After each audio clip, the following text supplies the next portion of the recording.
Bonjour à tous, un exercice ici très intéressant sur la trigonométrie et la démonstration de formules.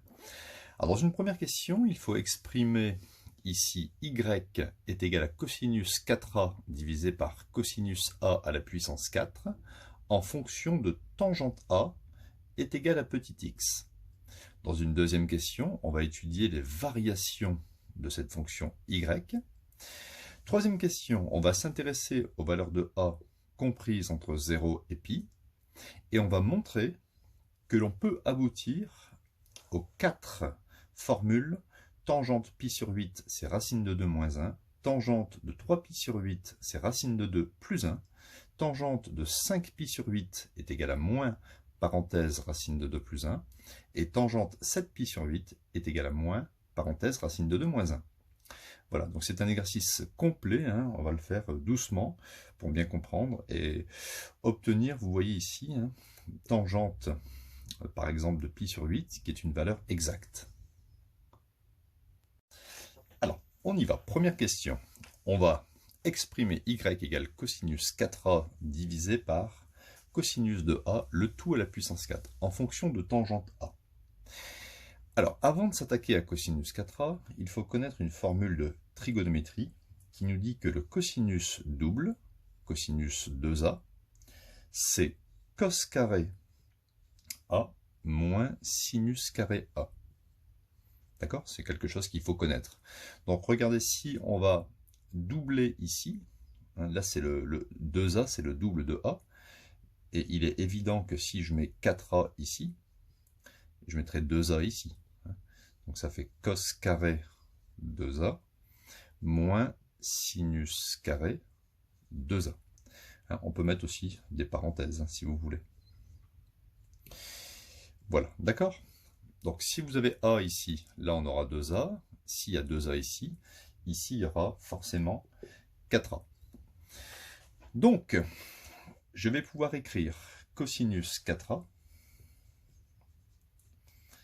est égal. Alors, j'ai encore ici cosinus 2a, le tout au carré. Ben, je vais remplacer cosinus 2a par ceci. Donc, ça fait cosinus carré a moins sinus carré a, le tout au carré, moins sinus 2a au carré. Alors, autre formule de trigonométrie, à savoir par cœur, c'est que le sinus double, sinus 2a, c'est 2 fois sinus a cos a. Donc ici, je peux l'écrire, hein, ça fait 2 fois sinus a cos a, le tout au carré. Hein, parce que quand on met le carré ici au niveau du sinus, hein, c'est pas le 2a qui est au carré, hein, c'est sinus 2a, le tout au carré. Je vais donc maintenant développer cette expression. Alors, on obtient. Ici, j'ai a moins b au carré, identité remarquable. Donc ça fait cosinus carré a, le tout au carré, a carré. Le b, c'est sinus carré a, le tout au carré, moins le double produit, a carré plus b carré moins 2ab. Donc moins 2a et b. Voilà. Et il me reste moins. Alors ici, le carré va s'appliquer sur chacun des termes. Ça fait 4 sinus carré a et cosinus carré a. Voilà, on a fini ici ce petit développement. Ça va donc être égal à, alors ici, cosinus carré au carré, ça fait cosinus a à la puissance 4, plus ici au carré c'est pareil, sinus a à la puissance 4, et moins 2, moins 4, ça me donne moins 6 cos carré a sinus carré a. Voilà, donc cette expression-ci, c'est égal au cosinus 4a. J'ai déjà exprimé cosinus 4a en fonction de cos a, sin a et de ce produit. Maintenant, ce qu'on va faire, c'est qu'on va réécrire y. On y va. J'ai remplacé cosinus 4a par cette expression et je dois diviser par cosinus a à la puissance 4. Alors, je vais un peu dissocier.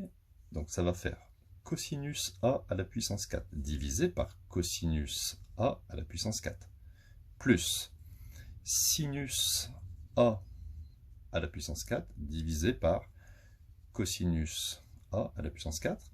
Et il me reste moins 6 fois cos carré A sinus carré A divisé par cos 4 ou cosinus A à la puissance 4. Voilà, hein, j'ai mis cosinus A ici puissance 4 partout. J'obtiens donc y est égal, ici vous voyez vous avez la même quantité, donc on va obtenir 1, plus, alors ici on a sinus, on peut le marquer différemment, sinus A divisé par cosinus A, le tout à la puissance 4. Ici vous avez un carré, ici vous avez une puissance 4. Donc il me restera, quand je vais simplifier, sinus carré A sur cosinus carré A. D'accord? Là vous avez un carré, là vous avez une puissance 4. Donc ici ça fera 4 moins 2, il restera un 2 en dessous. C'est un petit peu comme quand vous écrivez x carré sur x puissance 4. Hein, ça fait x puissance 2 moins 4. Ça fait x puissance moins 2.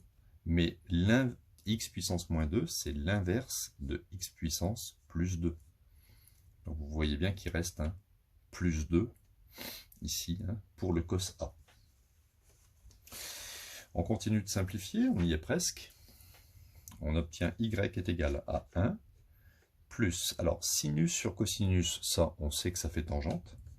Hein, c'est tangente A puissance 4 moins 6. Et ici, on a sinus carré A sur cos carré A. Je peux mettre le carré pour l'ensemble, hein, puisque le carré s'applique au-dessus et en dessous. Attention, hein, le carré ne s'applique pas sur le A, hein, il s'applique sur la fonction sinus. Sinus A sur cos A, ça me donne tangente A, hein, comme ici.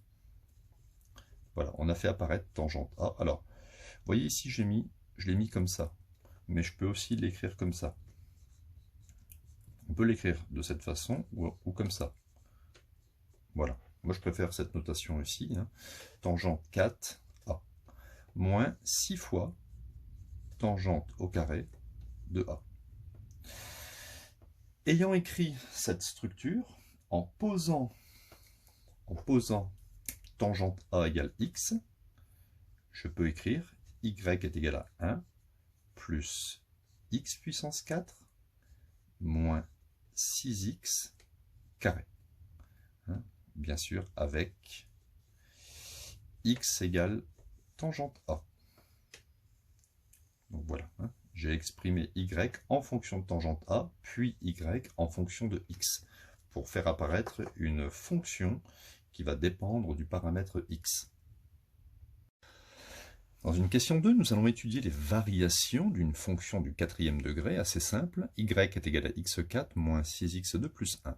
Alors on avait posé x égale tangente A.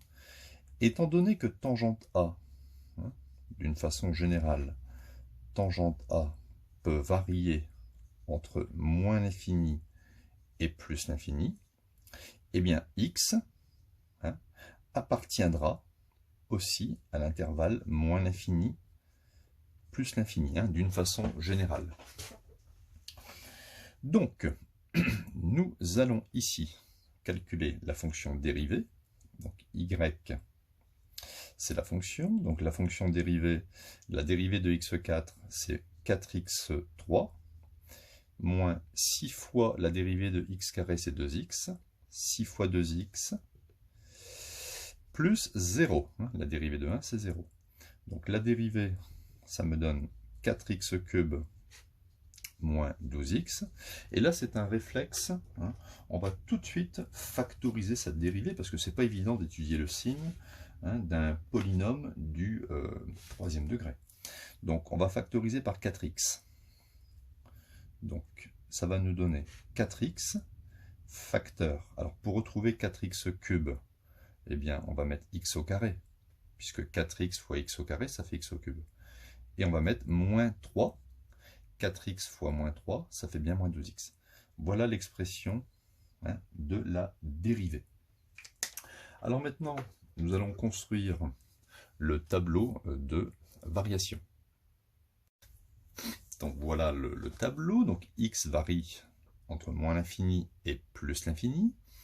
Nous allons étudier le signe de 4x, le premier facteur, le signe de x carré moins 3, le second facteur, ensuite le signe de la dérivée, et ensuite on va en déduire les variations de cette fonction sur R. Alors, on y va. Donc 4x. 4x s'annule, 4x égale à 0, si x est égal à 0 sur 4, c'est-à-dire x est égal à 0. Bon, ça c'est assez simple. Donc 4x, je vais faire ça. 4x s'annule si x égale à 0. 4 fois 0, 0. Et 0 annule aussi la dérivée. C'est normal, regardez, si vous mettez 0 ici, 4 fois 0, ça fait 0. 0 fois moins 3, ça fait 0. Maintenant, on va étudier x carré moins 3. Quand est-ce que x carré moins 3 fait 0? C'est lorsque x carré fait plus 3.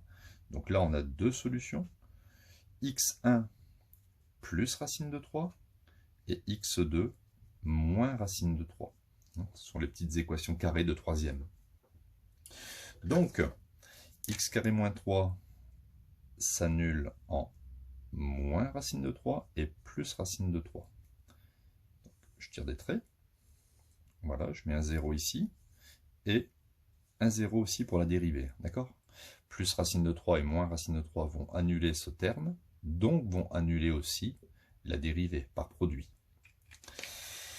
Voilà, maintenant on va mettre les signes. Alors 4x, étant donné qu'il y a un plus devant le x, 4 c'est positif, on va mettre des plus après le 0. Voilà, c'est une petite technique. Et des moins avant le 0. Ça c'est une fonction linéaire qui est croissante. Donc plus après 0 et moins avant 0. Alors ici, x carré moins 3. X carré moins 3, regardez, c'est un petit peu comme si le delta était positif, si on avait résolu l'équation du second degré. Pourquoi? Parce qu'on a obtenu deux racines, deux solutions qui ne sont pas des nombres complexes. Donc le delta est positif. Bon, ici, on n'a pas calculé le delta, ça aurait été trop long, on a fait une autre technique. Mais si on avait dû le calculer, le delta aurait été positif. Entre les zéros, on met l'opposé du signe de A. L'opposé du signe de A. Et étant donné que A, enfin ici, le petit a, c'est le coefficient de x carré, A c'est positif, A il vaut 1, donc on mettra des moins. D'accord? Donc confondez pas ce petit a là avec le petit a de l'exercice, c'est autre chose. Voilà, donc maintenant, entre moins l'infini et moins racine de 3, lui il est négatif et lui il est positif. Donc un moins fois un plus, ça me donne moins. Un moins fois un moins, sur ce domaine, ça me donne plus. Un plus fois un moins, moins. Un plus fois un plus, plus. On peut donc en déduire, ici, les variations de la fonction. Lorsque la dérivée est négative, la fonction décroît. Puis croît, décroît et croît. Quand la dérivée est positive, la fonction est croissante. Alors regardez, c'est une fonction qui est paire. Je ne sais pas si vous voyez, quand il y a une puissance 4 et une puissance 2, on appelle ça une fonction paire. Donc il y aura une symétrie parfaite par rapport à l'axe des ordonnées. Si tu calcules par exemple, je ne sais pas moi, y de moins 7, ça sera exactement pareil que y de 7. Puisque moins 7 au carré, c'est pareil que 7 au carré, et moins 7 puissance 4, c'est pareil que 7 puissance 4. Donc il y aura une symétrie parfaite au niveau de l'axe des ordonnées. On pourra faire un pliage par l'axe des ordonnées. Alors on va le voir sur le petit graphique. Mais avant, il y a des petites valeurs à calculer. Donc ici, on va calculer les petites images. Ici, si x vaut 0, on va calculer y de 0. Donc ça fait, je remplace x par 0, ça fait 0 puissance 4 moins 6 fois 0 au carré plus 1. Donc ça me donne bien sûr 1, puisque ça c'est 0 et ça c'est 0. Voilà. Je vais calculer y pour la valeur racine de 3. Ça fait racine de 3 puissance 4 moins 6 fois racine de 3 au carré plus 1. Racine de 3 puissance 4, ça fait racine de 3 fois racine de 3, ça fait 3, fois 3, ça fait 9. D'accord? C'est un peu comme si vous aviez racine de 3, qui est bien sûr répétée 4 fois. Ça fait 3, ça fait 3, 3 fois 3, 9. Ok. Moins 6 fois racine de 3 au carré, ça fait racine de 3 fois racine de 3, ça fait 3. Plus 1, ok. Ça fait donc 9, moins 18 plus 1, on est ok. 9 plus 1, 10. 10 moins 18, ça fait moins 8. Donc on obtient moins 8. Je vais le mettre ici, moins 8 et moins 8. Alors, c'est exactement la même chose pour moins racine de 3, d'après ce que je vous ai dit tout à l'heure. Si je mets moins racine de 3, il y aura moins racine de 3 puissance 4 et moins racine de 3 au carré. Mais un moins à la puissance 4, c'est comme si le moins n'existait pas, hein, puisque ça sera positif. Et pareil, moins racine de 3 au carré, c'est comme plus racine de 3 au carré. Donc, on va obtenir ceci. Voilà. On va faire maintenant une petite limite simple. Hein, la limite de cette fonction en plus l'infini. Donc, la limite, lorsque x tend vers plus l'infini, de x4 moins 6x2 plus 1, ça sera pareil que la limite. Ici, j'ai une fonction polynomiale. Je retiens le terme de plus haut degré. Ça sera identique à la limite de x puissance 4 lorsque x tend vers plus l'infini. Et ça me donne plus l'infini. Hein, c'est simple. Plus l'infini puissance 4, c'est plus l'infini. Même chose, la limite de x puissance 4 moins 6x carré plus 1 lorsque x tend vers moins l'infini, c'est la même technique. Je retiens le terme, vous voyez ici, de plus haut degré, x puissance 4 lorsque x tend vers moins l'infini, et moins l'infini à la puissance 4, eh bien ça me donne plus l'infini. Hein, moins l'infini fois moins l'infini fois moins l'infini fois moins l'infini. Il y a 4 moins, donc ça donne un plus. Je le mets dans le tableau. Et nous avons ici fini les variations de la fonction y. Voilà, donc on peut dire que la fonction est décroissante sur l'intervalle moins l'infini moins racine de 3, union 0 plus racine de 3, et la fonction est croissante sur l'intervalle moins racine de 3, 0, union racine de 3 plus l'infini. Alors, au niveau graphique, hein, j'ai placé ici le point de coordonnées 0, 1, là où la dérivée s'annule, la pente de la tangente est nulle. J'ai placé le point de coordonnées racine de 3 moins 8, pareil, tangente horizontale, la dérivée s'annule en racine de 3, et bien sûr, hein, moins racine de 3 moins 8, c'est parfaitement symétrique. Donc, on y va. La limite de la fonction moins l'infini, c'était plus l'infini. Donc la fonction vient de plus l'infini, hein, est décroissante, puis la fonction est croissante jusqu'à 1, et elle redécroît pour, quand x tend vers plus l'infini, monter en plus l'infini. Donc vous voyez, c'est une fonction, on appelle ça une fonction paire. Hein, il y a un axe de symétrie qui est l'axe OY, et vous pouvez faire un parfait pliage. Voilà, hein, donc cette étude de fonction ici est finie, et on peut faire une petite remarque, hein, c'est que la courbe, elle va couper l'axe des Y, d'accord, la courbe coupe l'axe des Y en 4 points. D'accord? Alors, dans la suite de l'étude, nous allons avoir besoin de connaître les abscisses des points d'intersection de cette courbe, hein, représentative de la fonction y, avec l'axe des abscisses. Intersection de cette courbe avec l'axe des abscisses, on va avoir besoin, hein, de la connaissance des abscisses de ces points. Donc, on y va, hein, pour l'intersection de la courbe avec l'axe OX. On doit bien sûr résoudre l'altitude est égale à 0, c'est-à-dire, étant donné que y, c'est x puissance 4 moins 6x carré plus 1 est égal à 0. Alors, je vais transformer un petit peu l'écriture de cette équation. C'est une équation bicarrée classique. X puissance 4, je vais le mettre comme x carré au carré.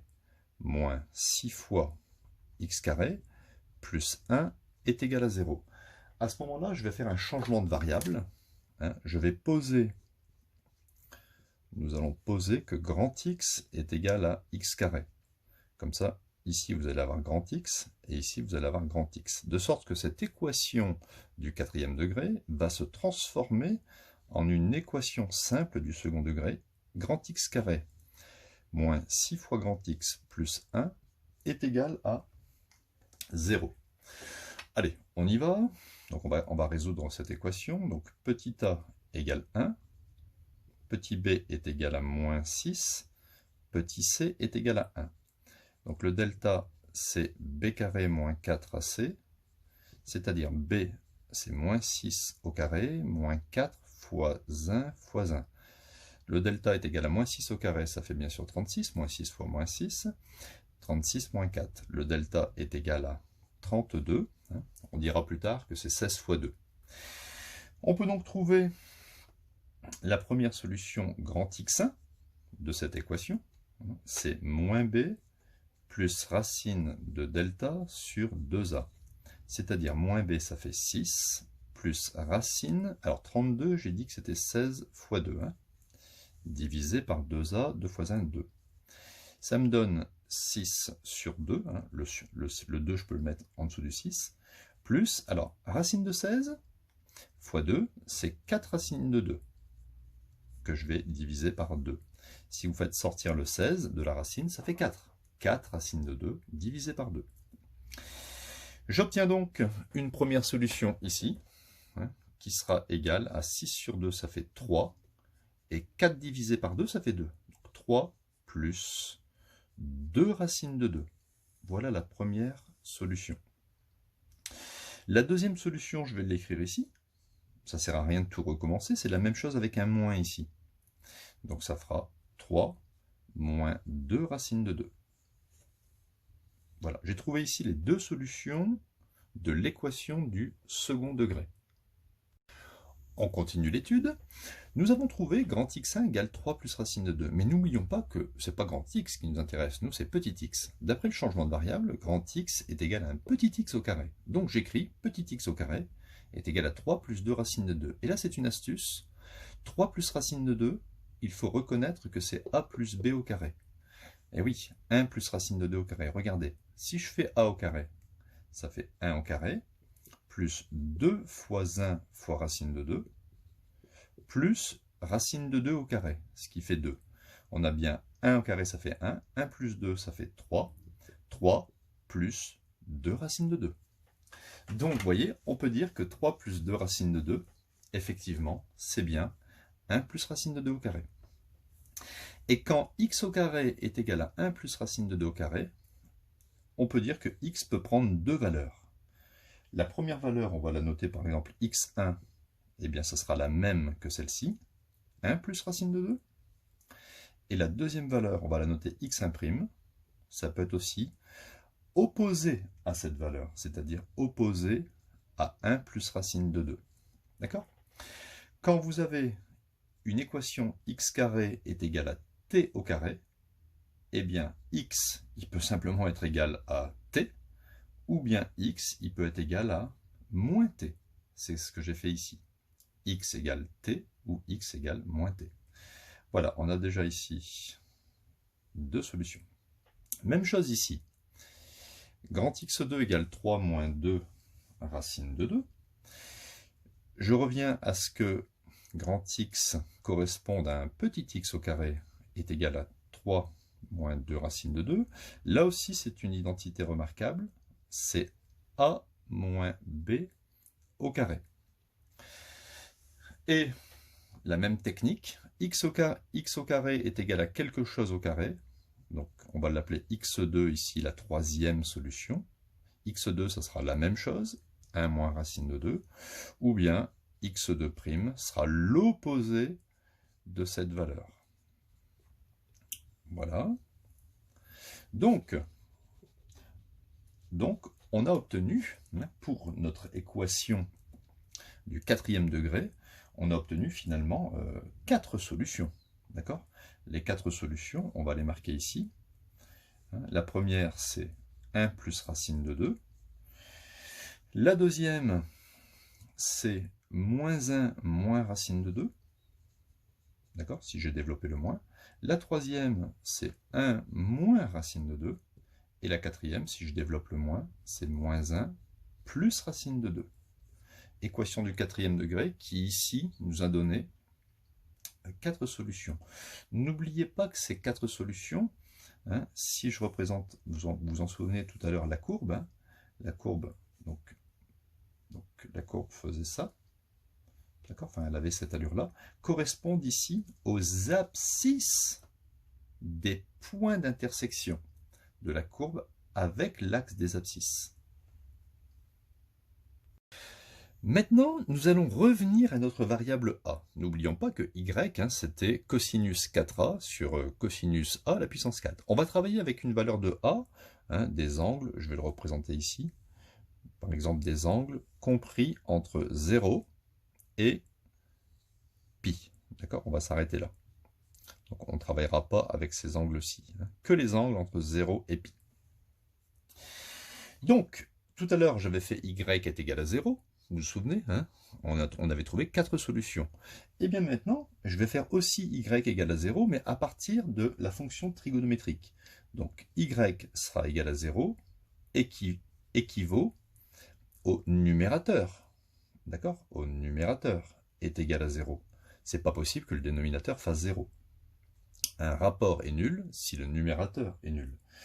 Et pour avoir un cosinus nul, et oui, pour avoir un cosinus nul, il faut que l'angle c'est 4a, ça soit égal à plus ou moins pi sur 2, plus 2kpi, avec k appartenant ici, k ça peut être appartenant à z, un entier qui soit relatif. Un exemple, regardez, si vous dites cosinus pi sur 2, ça fait 0. Cosinus moins pi sur 2. Si je prends le cercle, cosinus pi sur 2, ça fait 0. Cosinus 3 pi sur 2, ça fait 0. Cosinus, là c'est 4 pi sur 2, 5 pi sur 2, ça fait 0. Mais le cosinus moins pi sur 2, ça fait 0. Moins 1 pi sur 2, moins 2 pi sur 2, moins 3 pi sur 2. Le cosinus moins 3 pi sur 2, ça fait 0. Donc vous voyez, c'est pour ça qu'ici on met, il faut que l'angle soit égal à plus ou moins pi sur 2, plus 2kpi. Alors, on va résoudre très facilement cette petite équation. Donc ici, je vais diviser par 4, puisque là j'ai 4a. Ça fait a est égal à plus ou moins pi sur 2 fois 4, c'est-à-dire pi sur 8, plus 2kpi sur 4. C'est-à-dire a est égal à plus ou moins pi sur 8, plus 2 quarts, ça fait kpi sur 2. Voilà. Donc, maintenant, je vais m'amuser à faire varier la valeur de k pour trouver ici les différentes valeurs de a. Alors, on y va. Pour trouver les différentes valeurs de a, on va s'amuser. Alors, on va prendre d'abord si k égale à 0. Si k égale à 0, je vais obtenir ici valeur de a, je vais l'appeler a1, est égal à plus ou moins pi sur 8, plus 0 pi sur 2. Donc ça fait 0. Alors apparemment, j'ai deux solutions. Mais attention, moi, je vais juste retenir la valeur a1 est égale à plus pi sur 8, uniquement plus pi sur 8, car, rappelez-vous, on travaille avec des valeurs de a comprises entre 0 et pi. Et moins pi sur 8 n'est pas compris entre 0 et pi. Donc si on devait placer ça, ici, a varie entre 0 et pi, là c'est pi sur 2. Vous savez qu'ici, c'est pi sur 4. Ici, c'est pi sur 4, c'est-à-dire 45 degrés. Et moi, je vais prendre pi sur 8, c'est la moitié de pi sur 4. Donc je vais le placer ici, vous le placez ici, et ça y est, vous avez déjà la première solution A1 qui est égale à pi sur 8. Maintenant, travaillons avec la valeur k égale 1. Bon, allez, je remplace k par 1, donc je vais appeler A A2, pour ne pas confondre avec A1. A2 sera égal à plus ou moins pi sur 8, plus 1 pi sur 2.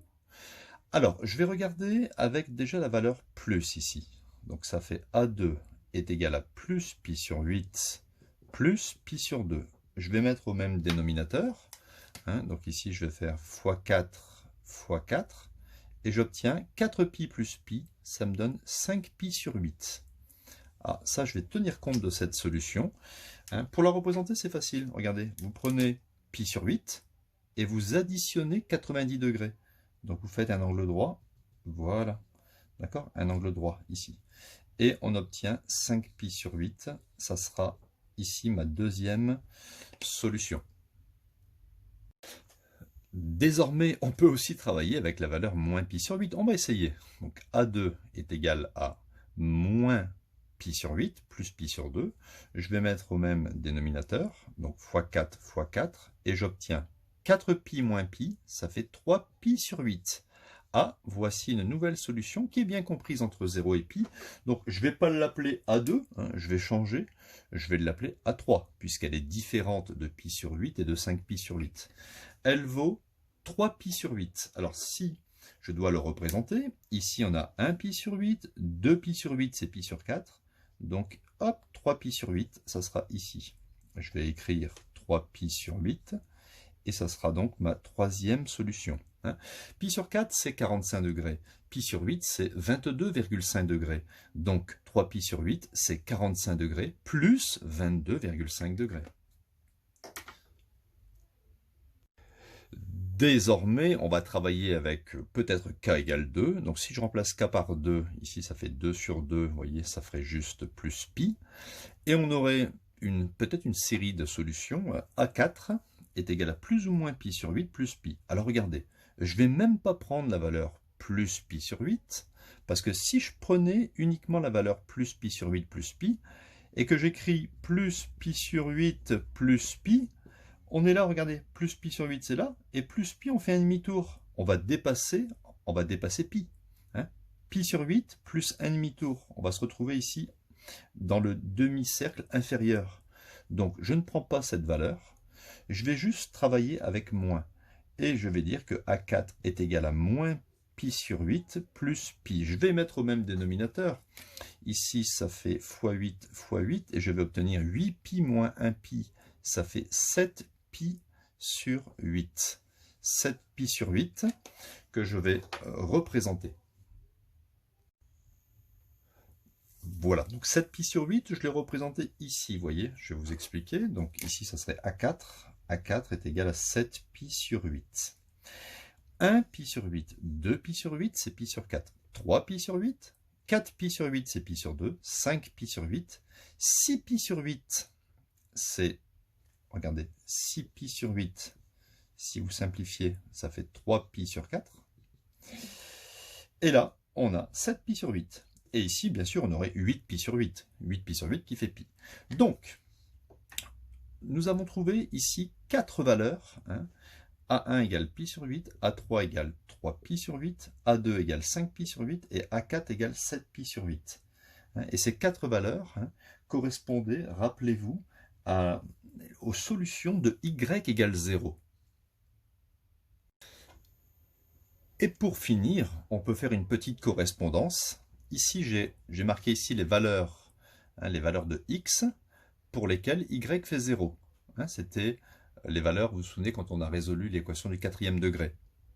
Et ça, pi sur 8, 3pi sur 8, 5pi sur 8 et 7pi sur 8, c'était les valeurs de petit a pour lesquelles y fait 0. Et je fais un rapprochement, étant donné que x égale tangente a, eh bien, on peut, comme ça, trouver les valeurs de tangente pi sur 8 qui fait racine de 2 moins 1, tangente 3pi sur 8, racine de 2 plus 1, tangente 5pi sur 8, moins parenthèse racine de 2 plus 1, et tangente 7pi sur 8, moins entre parenthèses racine de 2 moins 1. Vous pouvez vérifier à la calculette. Ici, pour ces deux valeurs-là, tangente pi sur 8 et tangente 3pi sur 8, la tangente sera strictement positive. Et tangente 5pi sur 8 et tangente 7pi sur 8, la valeur ici sera strictement, donc on va mettre ici, valeur strictement négative. Voilà, hein, donc j'espère que cet exercice vous a plu. Hein. Donc, il était très sophistiqué, il permet d'obtenir, vous voyez, des valeurs exactes pour des angles peu communs.